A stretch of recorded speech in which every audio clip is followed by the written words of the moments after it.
Connections. Good day. Father Michael has asked me to speak to you today about connections. Why me? What's my connection?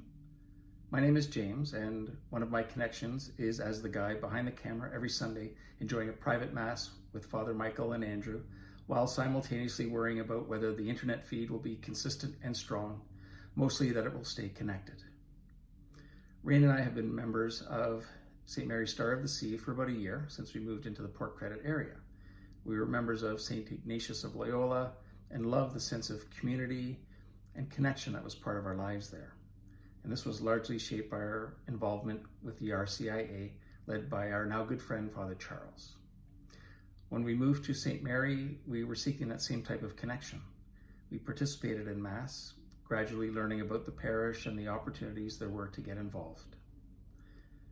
I suppose I first met Father Michael saying hello as we left our first Mass and inquired about how to become members of the parish.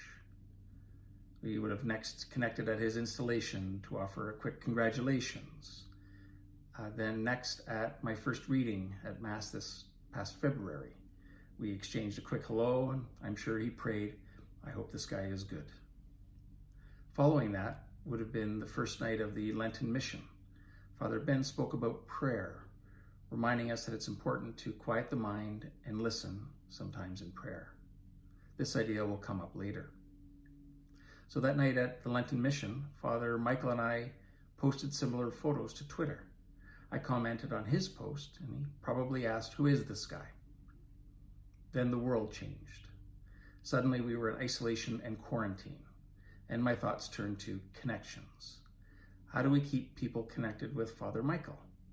So Father Michael and I began to message and came up with a plan to keep him connected to you, his church family, through weekly reflections and by broadcasting Sunday Mass.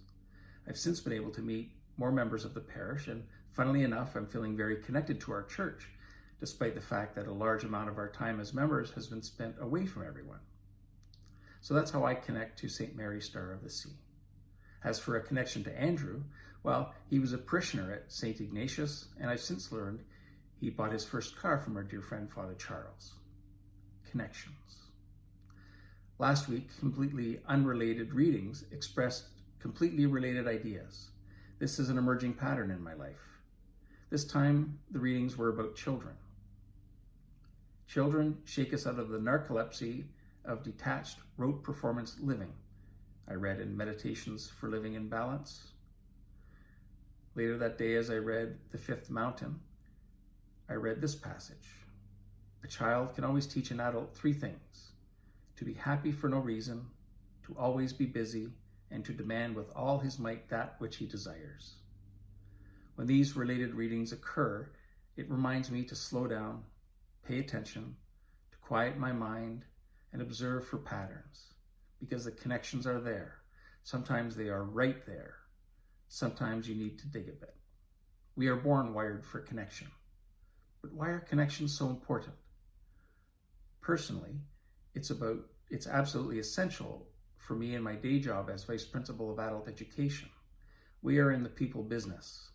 But it's not just people that connect together.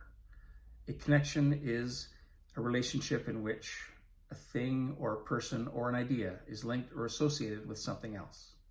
In adult education, our focus is to connect our learners with their pathway, using talented staff to help get them there. In the best times, humans and ideas intersect.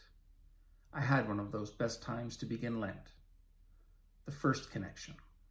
A few years ago, I purchased a devotional and began to work my way through it. It's called The Message, Solo, an Uncommon Devotional. It's meant to be read as a passage per day with reflections. I made it to day 84 and stopped for whatever reason. But this year for Lent, I decided to begin again and picked up at day 85. The passage for that day was Psalm 63.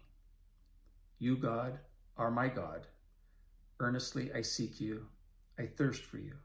My whole being longs for you in a dry and parched land where there is no water. Very powerful. The second connection. In a church bulletin from last September, Father Michael recommended picking up a book that was a study of the Examen. I was curious, bought the book, but I had a hard time really immersing myself in the text. I picked it up to try again to start Lent, and at the very beginning of the book, there it was, Psalm 63. A few days later, I shared this interesting coincidence with Father Charles, and he gave me the third connection. He shared that the family for whom he had just celebrated a funeral mass for their mom chose Psalm 63 for that mass. I can't make this up. What a very powerful coincidence. I really couldn't believe the timing. But then I could. What does this connection mean? I'll ponder the spiritual journey I'm on, where the Holy Spirit will guide me eventually to discern and discover the meaning. In the meantime, I'll quiet my mind and enjoy it. Sometimes you need to quiet your mind and listen, and the connections will appear. Thank you for letting me share my thoughts with you this week. God bless.